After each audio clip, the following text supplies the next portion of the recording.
Good evening, everybody. Hi.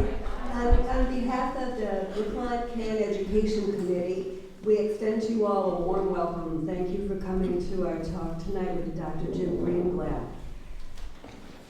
Tonight's talk and event is presented by Brookline Can, our education committee, which is comprised of the education committee comprised of our founding member organizations, who are the Brookline Senior Center, Goddard House, Hebrew Senior Life, and Jewish Family and Children's Services.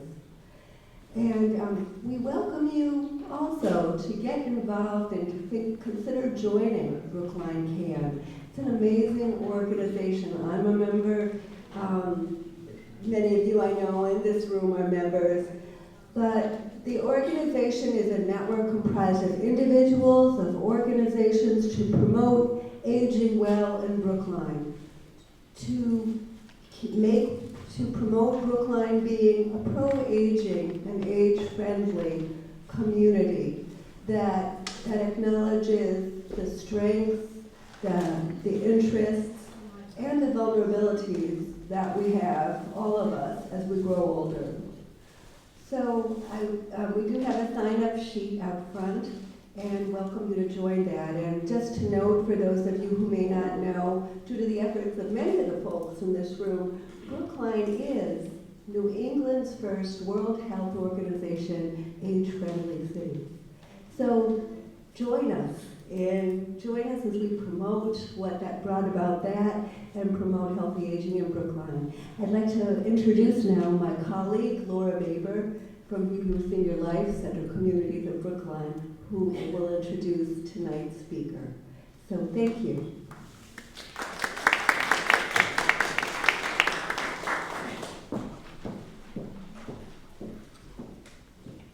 Thank you, Jenny. We're delighted to have Dr. Greenblatt with us this evening. Jim, as I call him, is a graduate of Brookline High School. So he is a Brookline native and grew up here. He went on to go to George Washington University, and he is board certified as an internist. And then he is also board certified as a psychiatrist from Johns Hopkins University, getting his training there. Jim has spent the past, 25 years working with mood disorders and complex eating disorders. He has lectured throughout the United States and abroad, focusing on scientific evidence regarding nutritional benefits to support mental health and mental illness in the treatment of mental illness. We are looking forward to hearing you, Jim, and we are very, very grateful for your making the time to come and speak to us this evening. I think you'll find what he has to say so fascinating. Jim did present at the Harvard Medical Convention on aging about a couple of years ago, and we have note cards for you. If you want to write a question for Dr. Greenblatt after the presentation, you can do that and we'll collect them. And so Jim will be able to answer those following his program. Thank you.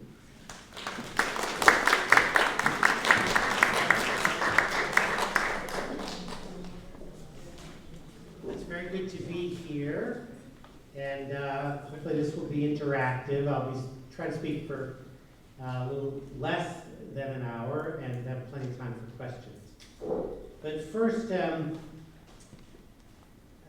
tell you a little more about myself. Traditionally trained psychiatrist, went out in practice as a child psychiatrist, and found out that prescribing Ritalin to every ADHD child and Prozac to every depressed adult was not always helping our patients, and started exploring alternative kinds of treatments and kind of fell into the world of what I call integrative medicine, which is what I want to share with you today. And let me just ask first, when you hear the concept of integrative medicine, what do you think of? acupuncture, All natural, all natural, combined many times. many types. Go ahead, Mind body. mind, body, Considering the whole being and how it relates to it. the whole being. My sense is if we went around to everybody, we'd all have a slightly different version of what it means, which is good, because the definition for me is really understanding what the patient in front of you needs and being able to utilize all the tools in our toolbox. So oftentimes you hear talks about integrative medicine and people are focused on one thing. Acupuncture is the cure-all for everything. Or just meditate and this will go away. Or just eat this and this will go away. And that's kind of the image that I try to get rid of. And that's what most of my career is talking to professionals and help them understand what this concept of integrative medicine is. Because we can't throw away our prescription pad. We wouldn't want to do that if you were in pain, had an infection, or a mental illness that needed treatment. But there's so many other integrative approaches. So my first, the first point I really want to make is that for many years I've had a slide, and I usually have people in the audience repeat it, particularly if they're professionals. When we talk about integrative medicine, we can't use the word alternative, right?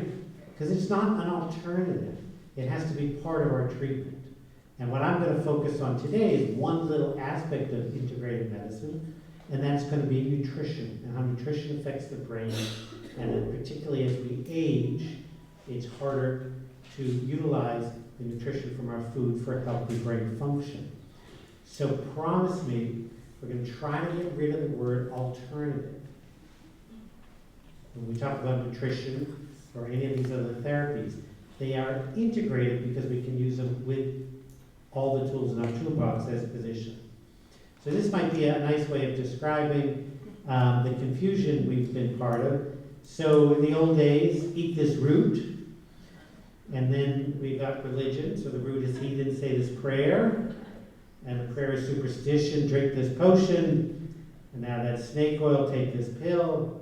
The pill is ineffective, take this antibiotic, and now we're back to the health food store and eat this root. And I think we've all been caught up with, what's been the culture. And I think this field of integrative medicine is so well grounded now in science. And that's what I want to share with you. A lot of my slides, again, were made for professionals. I tried to simplify them, but if they get too complicated, just let me know. But it's a science-based approach to mental health as we age. So here's my line: nutrition is not alternative medicine. So as a psychiatrist, I treat all aspects of mental illness, depression and mood disorders being the most common. But as a psychiatrist, I'm stuck in a profession that has really struggled to define itself.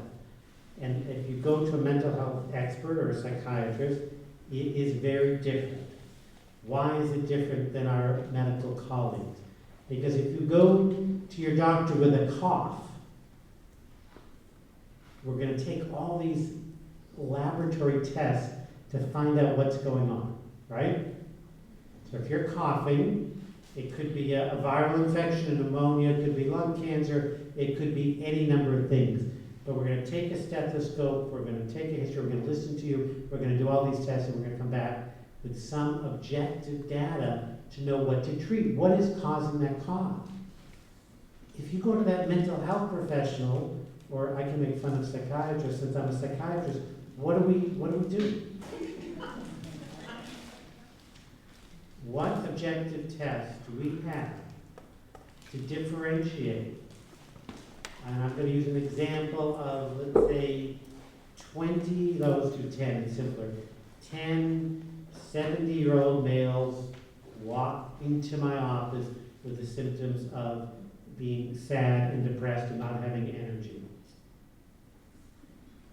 Right? I can go through a checklist. Let's see what that checklist is.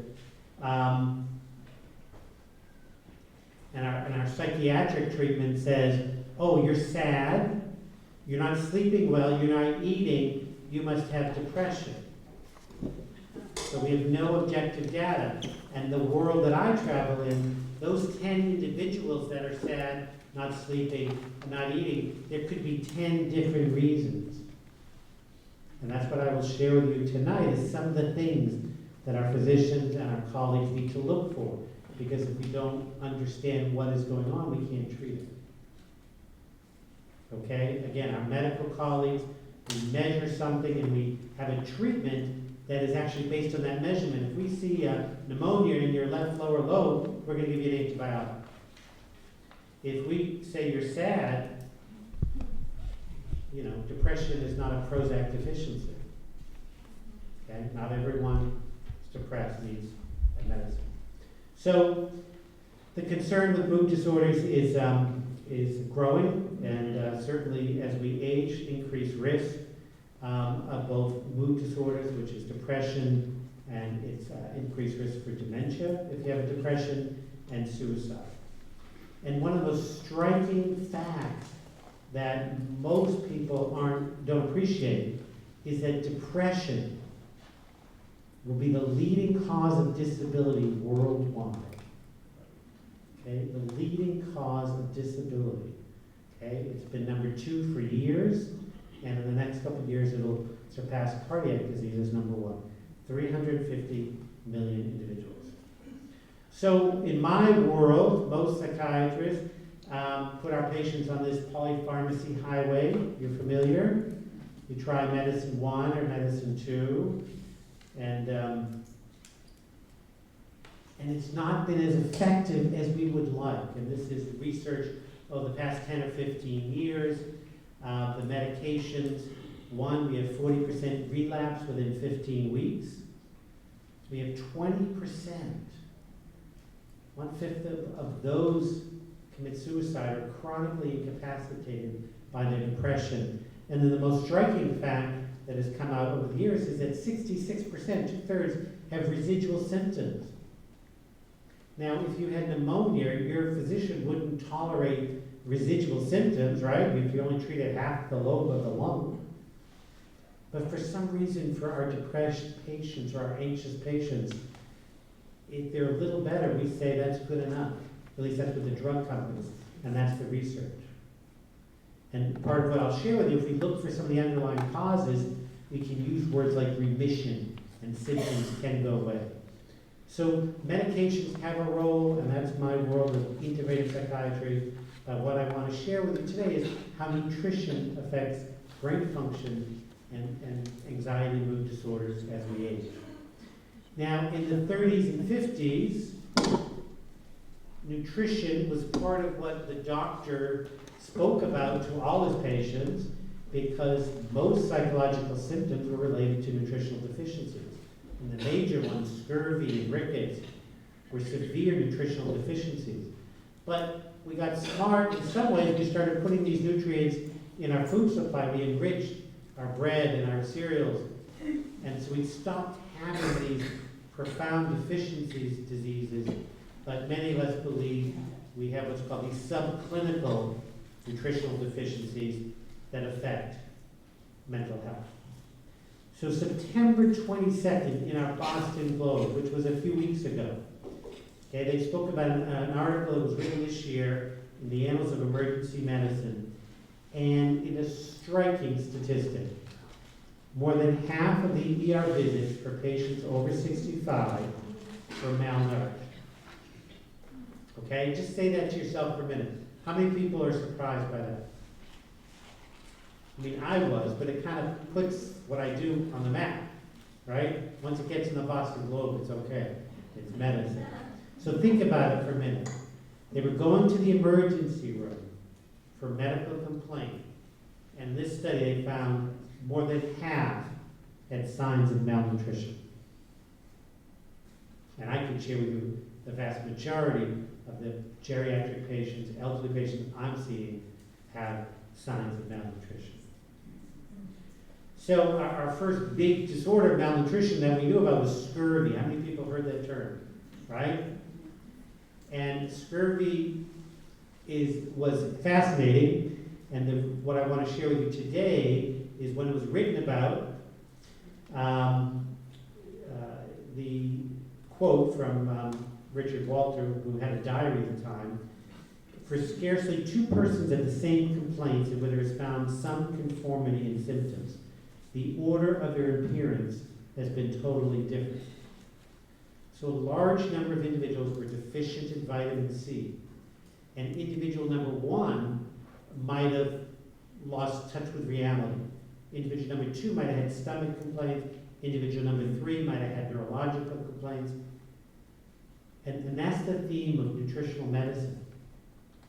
And that's what you need to understand, why it's so hard for often our physicians to understand that the signs and symptoms of nutritional deficiencies differ for all of us.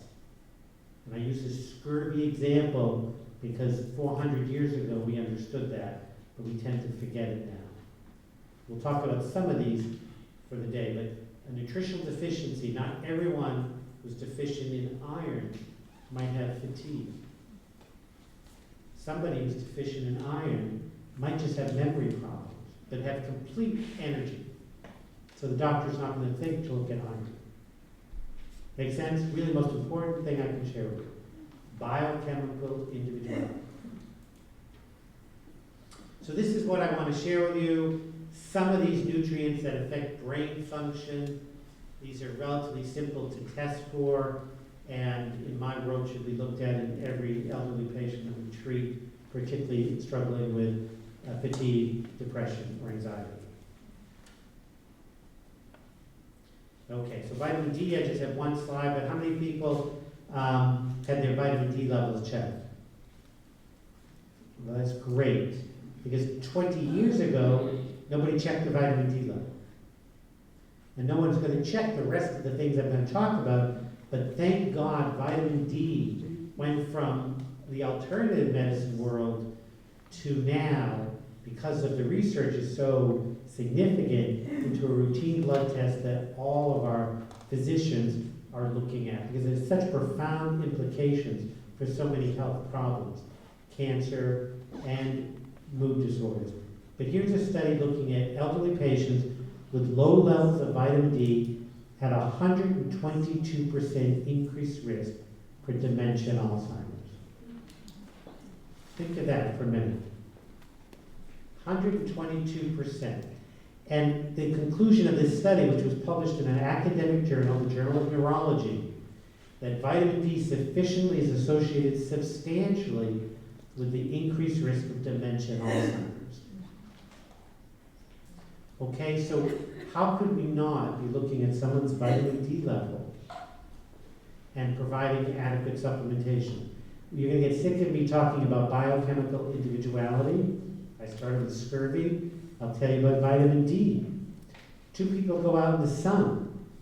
One person is going to make a lot of vitamin D, and the next person, genetically, they're just not going to be able to make adequate vitamin D. Two people, one person takes 2,000 international units of vitamin D, they're going to absorb it, their blood level is going to go up. The next person is going to take that same 2,000, it's not going to touch it. They might need 10,000. Everybody is different. But we have such a simple blood test, and we have a simple intervention, cheap, inexpensive, and the implications of treatment is huge.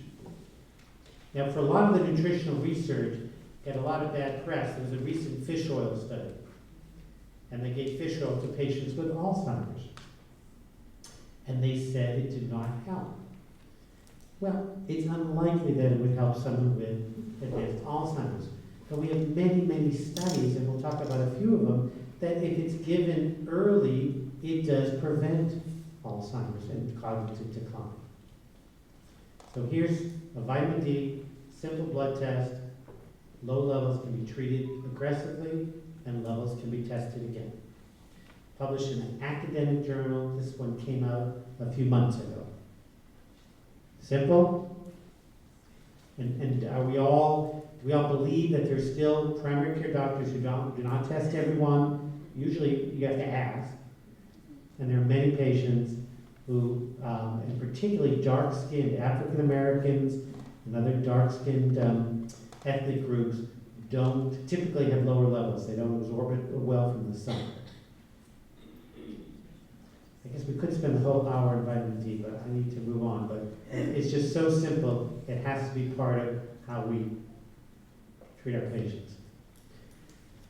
What is not as simple, but the research is as profound in terms of its implications for cognitive health, is vitamin B12 levels.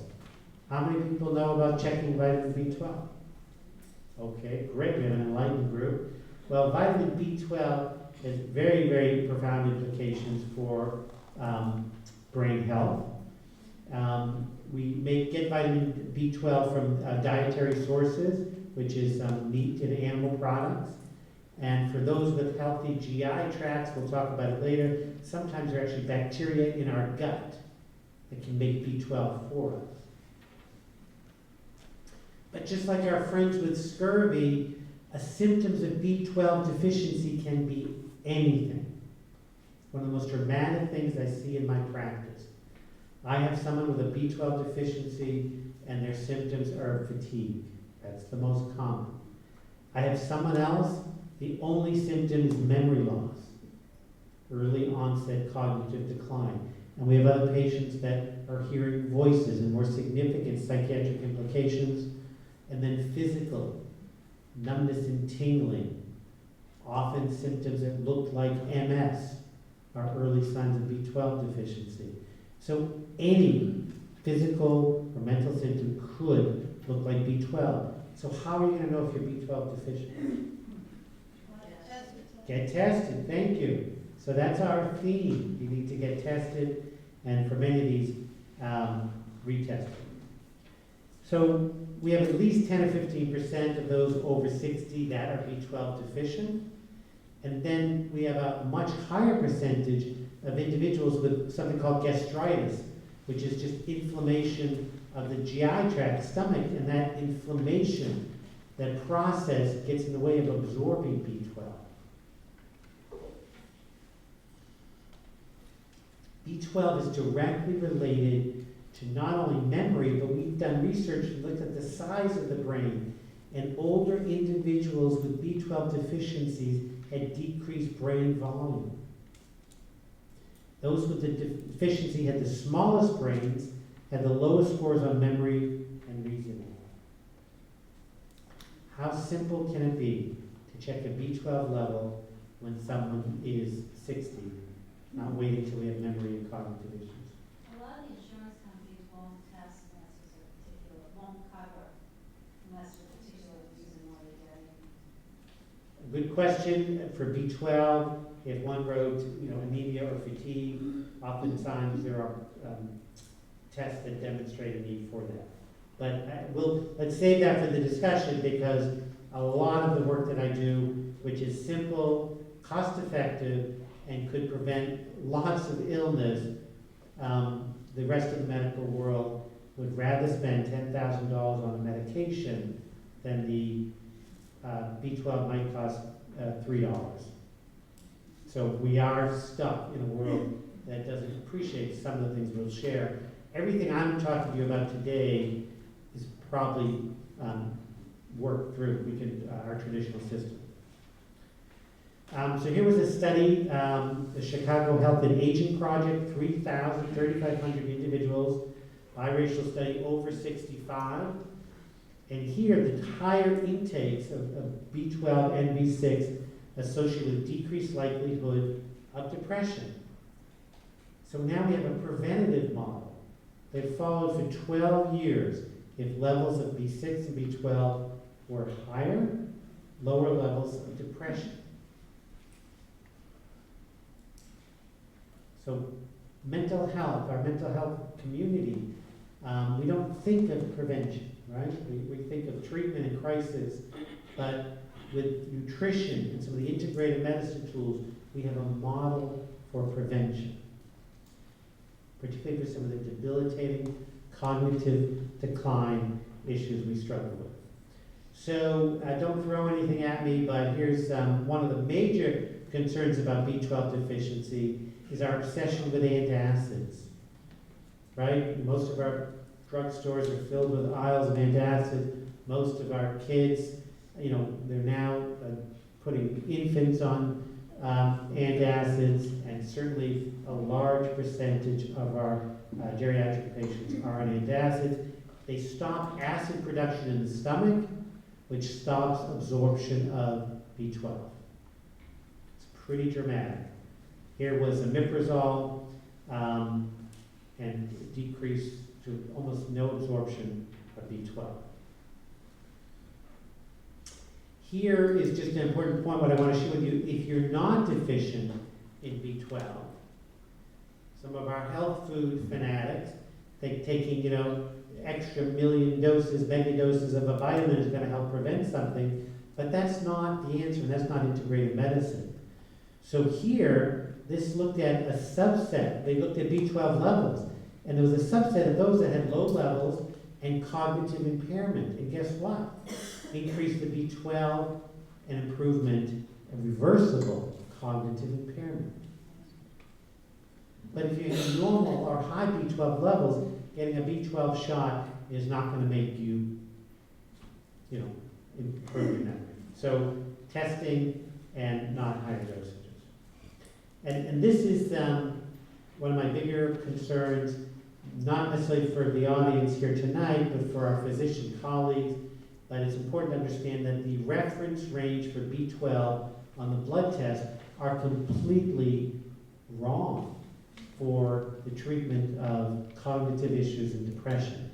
Because the lab slip says between 200 and 1100 is normal. And then within the last couple of years, Quest Laboratories added that second in red, quote, now 200 to 400 might be better if you have neuropsychiatric symptoms. Guess what the normal is if you live in Japan? It's 500. Okay? I believe it's closer to 600 or 700. So the tragedy of the work that I do are patients that went to their primary care doctors, had B12 levels of 222, and they had symptoms of fatigue and depression and cognitive and memory issues. And the doctor looked at the test and said, your B12 level is fine. Well, if they moved to Japan, they'd be getting IM injections of B12 because it's a clearly abnormal level. So this is the kind of medical aside. The B12 levels on the blood slip is not accurate for the work, and there's lots of research to support that. And actually, let me go back. I think I have here. Well, the author's not there, but could it be 12? Could it be B12? It's written by a nurse and her husband, who's an ER physician. Is a wonderful, well-researched, easy-to-read book on B12. Could it be B12? Okay. So, like vitamin D, you need to do a blood test. You can't look at someone and see if they're deficient in a vitamin. Zinc. This is an important part of the work that we do with memory and attention and mood disorders in both young children and adolescents. I believe zinc deficiency is a major problem in our eating disorder anorexic patients, but also in our patients, our elderly patients who are depressed. You need acid to absorb zinc in the stomach, and you also need a source of zinc, which is primarily animal products. Okay? Low serum zinc has been associated with depression in many, many studies for many years. Taking zinc acts like an antidepressant, a serotonin reuptake inhibitor. And we've done studies for years. Those with the lowest levels of zinc, just like with the B12, had the highest scores on depression. Okay, and then here, the newer studies done last year, they're called meta-analysis. So they took all the old studies, 17 studies, 1,600 people, and then concluded again. At least it was published in a very fancy journal, which now my colleagues can read, that said what people have been saying for 20 years. Low levels of zinc is correlated with depression.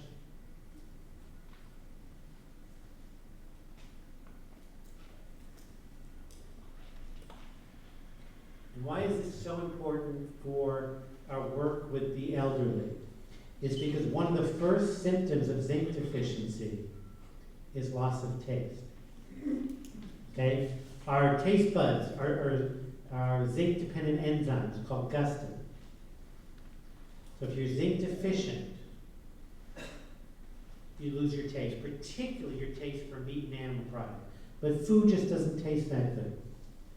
So if you're getting older, you're living by yourself, and your food is put in front of you, whether it's delivered or someone is there, it doesn't taste good, you cannot taste it, you're going to start eating less.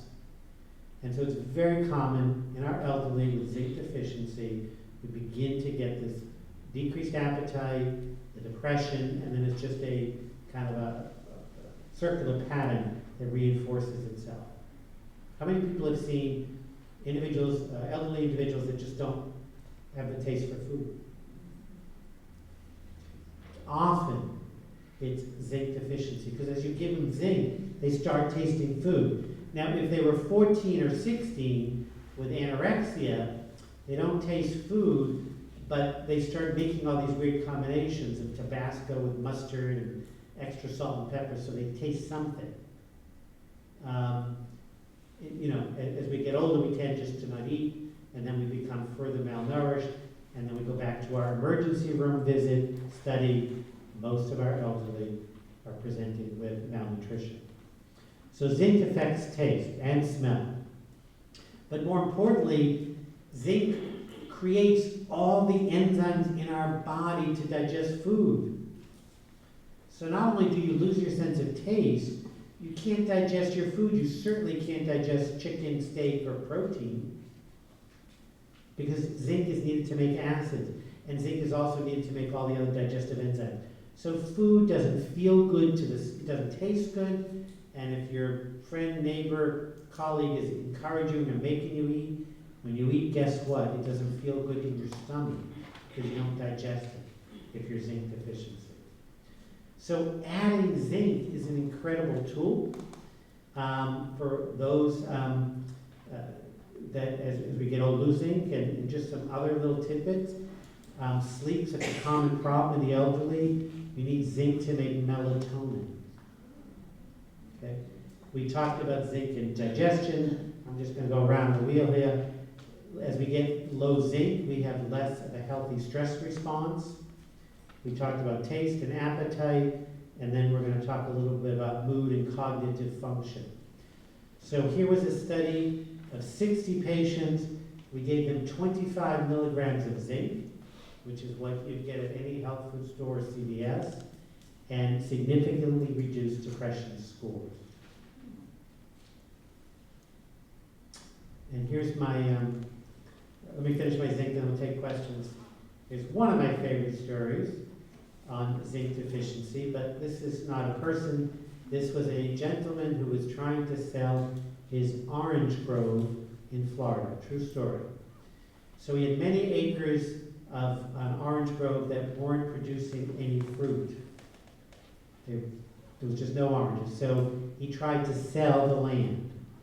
And so along the highway, he put up for sale signs, every block on many trees. People drove by and said it was free sign. And what happened? The next year, all the trees that had the for sale signs in blossomed and had many oranges. Okay? Because the nails were zinc-coated nails. So the trees were suffering from a zinc deficiency. So it's a true story, and to me it's a nice image of how we can certainly help some of our patients, our family members, our friends who are struggling with depression that might have malnutrition. It was reported in 1967. I can get you the article if you're interested in Mother Earth. Okay, question on zinc. Yes? Was that study that you quoted double-blind with placebo, or just? The depression was yes.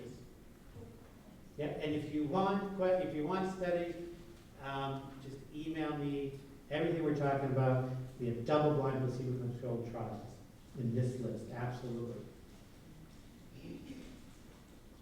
Okay, another really important one to me is getting adequate protein. And why you need protein is because you break down protein to these molecules called amino acids, and then they are building blocks of life, right? They make the protein, which is our muscles, our hair, our organs, our neurotransmitters, our hormones. So we need adequate protein in our diet, and we need adequate amino acids. So I have a couple of stories to tell you, and one is Marcia, the other one is Harold. And Marcia ate the perfect diet. She could afford, the organic salmon flown in from Alaska.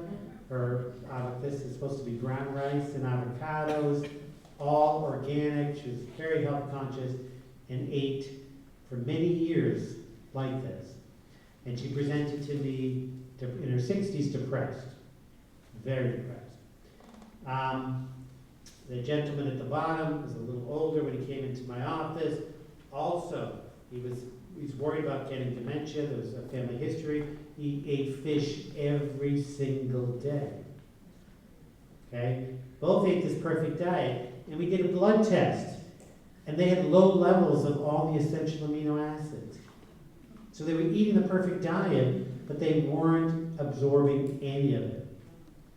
So the only intervention for Marcia, we just gave her a powder of amino acids, and we gave her an enzyme to help her break down the protein that she was eating.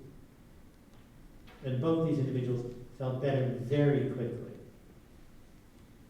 So you need acid to get from the chicken or the fish or the egg or any of the protein that we consume to those amino acids to make those neurotransmitters in the brain. But what did I just share with you about our B12 story? We're obsessed with taking antacids, right? So our body stops the production of acid, and we don't break down protein sufficiently, and we don't absorb some of these nutrients. What's the alternative to omeprazole? Well, this is where it gets complicated, and I was hoping you wouldn't ask, because I'm going to upset a lot of your positions. Number one, people in the integrative medicine world, the vast majority of the time, particularly as we get older, the signs and symptoms of reflux and acid in the stomach is usually due to not having enough acid. Okay? Sometimes when we take enzymes with acid in it, because acid closes the sphincter. Okay? So I wouldn't stop any antacids on your own, but sometimes, the shorter acting antacids are much easier. So I would try to find a physician or integrative health practitioner who understands digestion. Oftentimes we can taper off these antacids and you absorb the nutrients better. Or for some individuals that can, it's just optimizing the nutrients. So you're just taking extra B12 or zinc. Yes? How about grain stuff like quinoa and teff that say they have the essential acids in them? Yeah, those are, you still need the protein, the digestive enzymes to break them down. Okay, and those aren't in grains at all? No, they're in grains. Yeah, they're amino acids in all foods. The animal products are the most concentrated sources. Do you have a problem with somebody, I didn't mean say it that way, but with a vegan diet? Because you mentioned animal products a lot. That's my next slide. So why are some of our patients low on these amino acids? So one could be dietary intake. I'll come back to what I mean, but a vegetarian or vegan. The other one could be taking these antacids. The other one could be genetic. There are lots of individuals that genetically don't make much acid, and there's an association between asthma and allergies, other chronic illness. And then I just want to talk about stress before I get into veganism. So stress, if we're under chronic stress, our body's in that fight or flight response, we're geared to run from the saber-toothed tiger, right? So we put all our energy into our blood flow goes to our muscles, our heart pumps faster, and our body says, forget digesting food, we need to run. And if you do that for 10 minutes to run away from the tiger, that's okay, your body regroups. But if you're doing that every day for long periods of time, because you're dealing with stress or trauma or life, then your digestive system starts to just slow down and stop. And we see this a lot, particularly people that experience trauma or traumatic parts of their lives. Might have been 5 years ago, and I'm seeing them 5 years later where their life is okay, but they're not feeling well. We do these tests, and we find out they're not digesting. So there are many ways these amino acids could be low. I'm not a big fan of a vegan diet, particularly in my world of mental health and illness, because a vast majority of my patients have a hard time recovering without adequate protein. Medicines don't work as well, and supplements don't work as well.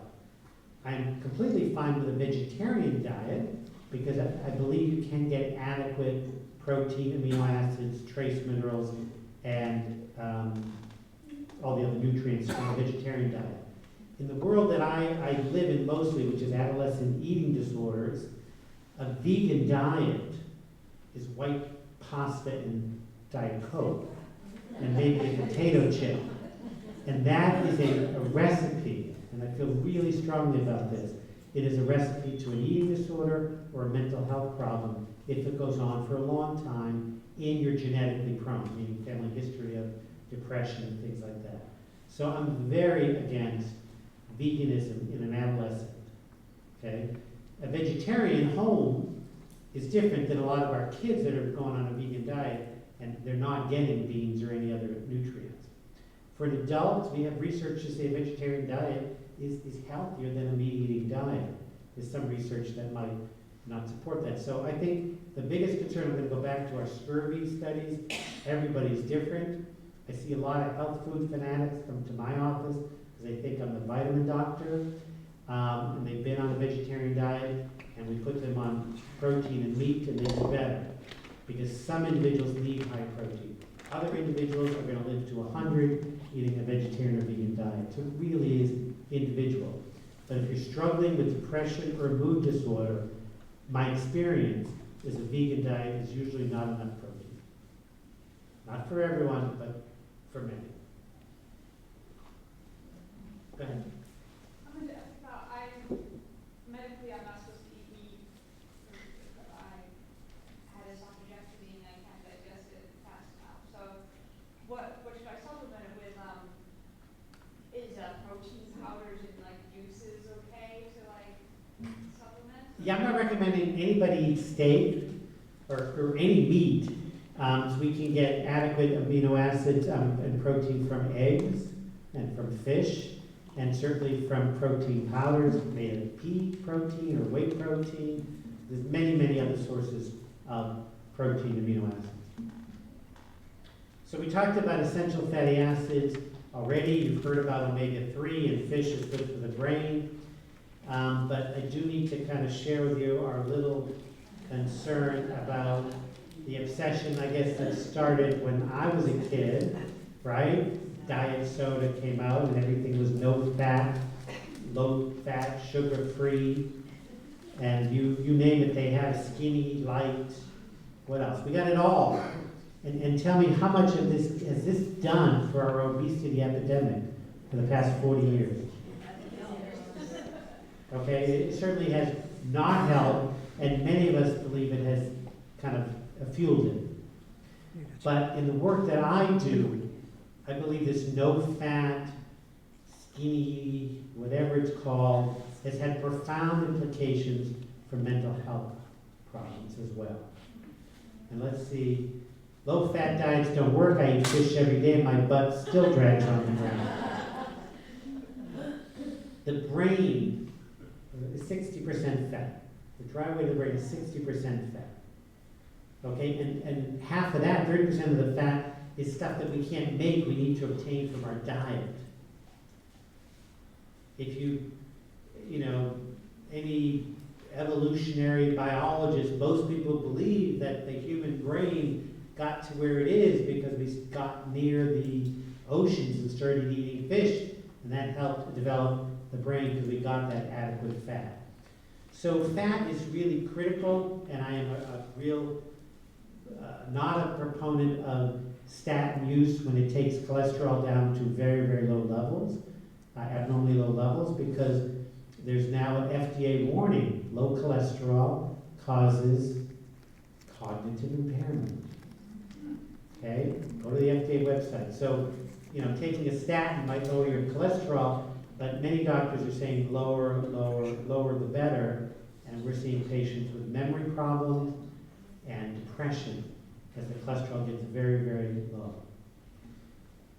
Email me, I'd be happy to send all the references. But what we're talking about is the fish, and again, the research has been going on for 20 years, and this is only eating fish. This was once a week, lowering older patients' risk of developing dementia. The original studies with fish was in sudden heart attacks. Do you remember that? So, and it was 2 small pieces of fish a week decreased sudden death from heart attacks like 60%. So poor Harold eating fish every day is not necessarily the answer. It certainly could be healthy, but small amounts of fish has had profound benefits. And again, this was a well-done research study. Other studies, again, I've used all studies in the last couple of years. A diet baked or broiled, not fried. So our fried fish does not have the same health benefits in these research studies, associated with larger brain volumes and improved memory and cognition. And then we've had research for years about fish being good for the eyes, heart, the immune system, and cardiac. Yes? For those of us who really despise fish, do you have any feelings about fish oil tablets? I have a lot of feelings about fish oil Are tablets, any of them positive? and I will get to that, yes. Okay, so here's a study done a couple of years ago, depressed women aged 66 to 95.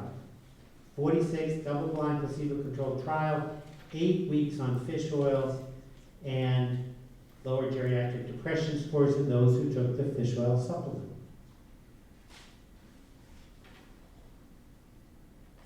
And here's something I talk about a lot, was with the elderly, 40-year-old average age. But here, somebody took an antidepressant, Celexa. How many people have heard of that? It's a common antidepressant. It was not working.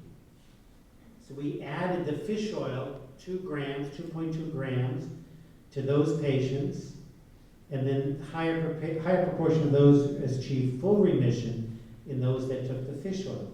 So 44% versus 18%. So a lot of the nutrition, that's why I keep going back to the word integrated.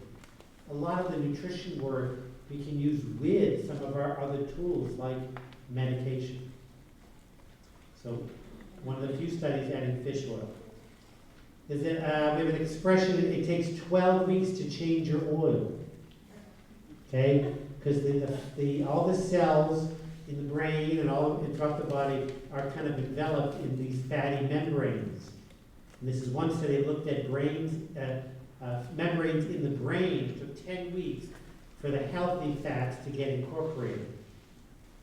And when someone comes to me and asks me, you know, is this permanent damage or am I going to feel better, particularly if I have these tests with these low levels of essential fatty acids, I can be very optimistic because we completely changed our cell membranes in these 3 months.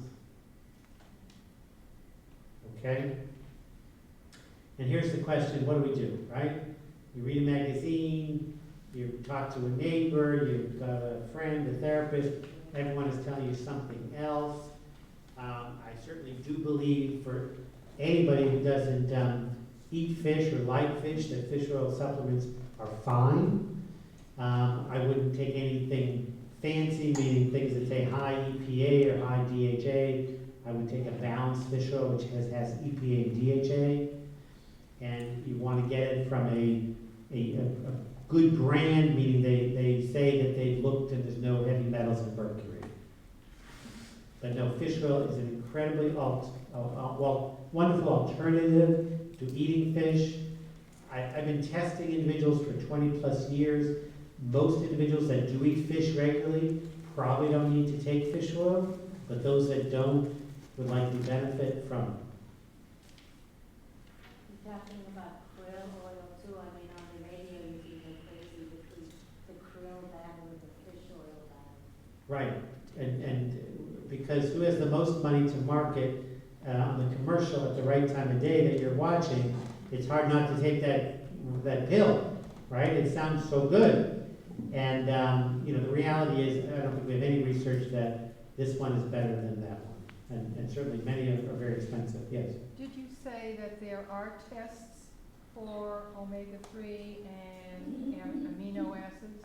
There are definitely tests for those? There were definitely tests for that, but as someone mentioned earlier, those typically would not be covered by health insurance. So those would be expensive, meaning a couple $100.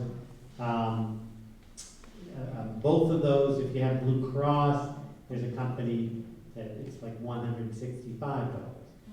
So a lot of our patients can't afford it, some can, but there are tests for that. Yes?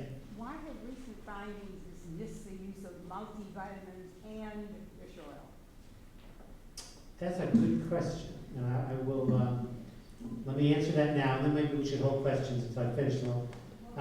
The question was, why does some research say that multivitamins didn't help and fish oil didn't help? So the multivitamin story was really just based on what I'm sharing with you today. If we just give everybody a vitamin without understanding what's going on biochemically or metabolically, it's not necessarily going to do anything. But if we give vitamin B12 to you because you're deficient in vitamin D to you and fish oil to you, then we see tremendous improvement. So this concept of biochemical individuality makes it pretty close to impossible to think there's going to be this wonder vitamin that's going to cure everybody. So the research on nutrition and medicine is very misleading and very confusing based on that fact. So let me keep going and talk about the last thing, which is, I think, fun, is we've all seen the commercials about, probiotics, right? Now they're all over the place. And the reality, and sometimes the frightening reality, is that we have more bacterial cells in our body than human cells. How many people knew that? Okay, more bacterial cells in the body than human cells. A little scary. And what's even scary, I don't think I have a slide here, that we have more bacterial genes. It's almost 100 to 1. Bacterial genes than human genes. Okay? So, in the world of medicine, we've been using therapeutic poop for a long time. These fecal transplants for bacterial infections like Clostridia difficile. Okay, so you have a GI problem, and it can't be treated with antibiotics. You're very sick, it's life-threatening, and we've been using fecal transplants, right? The old days we used to have blood banks, and then there were sperm banks, and now we have fecal banks. Okay, we try to match up the individuals, and these transplants are life-saving. And part of what I work on is that this bacterial, what we call dysbiosis in the gut, the bacteria in our gut affects how we think and feel and our behavior. Okay, by taking probiotics, this healthy bacteria, or eating fermented food like sauerkraut or yogurt, or kefir or miso soup that has fermented bacteria, we increase a lot of the neurotransmitters in the brain. Okay? So here's one of my favorite studies. We took 8-week-old mice, and they were bred to not have any bacteria in their gut. Okay? And they were very timid. And then we gave them a fecal transplant from a different strain of mice that were kind of this aggressive risk takers. And we could change the personality of the mice by changing the bacteria in their gut. And we're also doing this on humans with obesity. Okay, again, we can breed mice that have no bacteria. We give them bacteria from genetically obese mice, and guess what? They gain weight. So in the world of, well, we'll get to that in a minute. So let's keep going. We'll have time for questions. So the punchline here is if you don't test, how do you know? And I think we've said that enough that it makes sense. And these are just some of the simple interventions, I think all cost effective, looking at amino acids, the fish oil, zinc, B12, vitamin D, and taking probiotics, I believe, if you have any GI symptoms, is a simple, healthy approach for mental wellness. There are lots of fancy tests that we could do, but we don't usually need to. So here's what I started with. I have a headache, work's been demanding, I got a parking ticket, Prozac, Prozac, Prozac. Okay, so depression is not a Prozac, depression is not a Prozac deficiency, and as our elderly patients get anxious, mood disorders, fatigue, we need to look at what's going on. And here's our patients in front of us, our friends, our family, colleagues, and we need to understand, could this be a B12 and zinc deficiency? And when we talk about depression, I really see it for many individuals as a reflection of different errors. There are individuals, many, that actually have B12 and zinc deficiency because of that poor digestion. So we have two things that we need to treat. But if we find the cause, then we can use words like cure. And the sad reality of our mental health profession is we rarely, besides using words like prevention, we rarely use words like remission or cure. We just want you to, quote, feel better. And I was giving a talk for a supplement company, and their attorneys wouldn't let me use the word cure when I was talking about depression, because they looked at my slides, and we can't say that because that is, someone could be liable. But I said, if we found the cause, and we treated it, and this is what I do every day, then they're cured. But they wouldn't let me use the word cure. But if we begin to look at a kind of physiological pattern, then we begin to look at ways of curing. And I'll kind of leave you with this, the tomato effect. How many people have heard of it? Well, I share with you some simple concepts of zinc deficiency causing not lack of taste, poor appetite, that could contribute to a depression, and zinc is probably cost 2 pennies a day. Why is that not part of our medical culture or our geriatric medical establishment? The vitamin D has slipped in, but zinc and B12. And I believe it's part of it is this tomato effect. And the tomato effect was a term used in the 1980s by two physicians of why these efficacious treatments that aren't used by the medical establishment. And it has to do with the fact that for many years, over 200 years, we would not eat tomatoes in this country. Why? Because it was poison. It was the nightshade family. So we were growing tomatoes, they were ornaments, and we knew our buddies in Italy and Europe were eating tomatoes.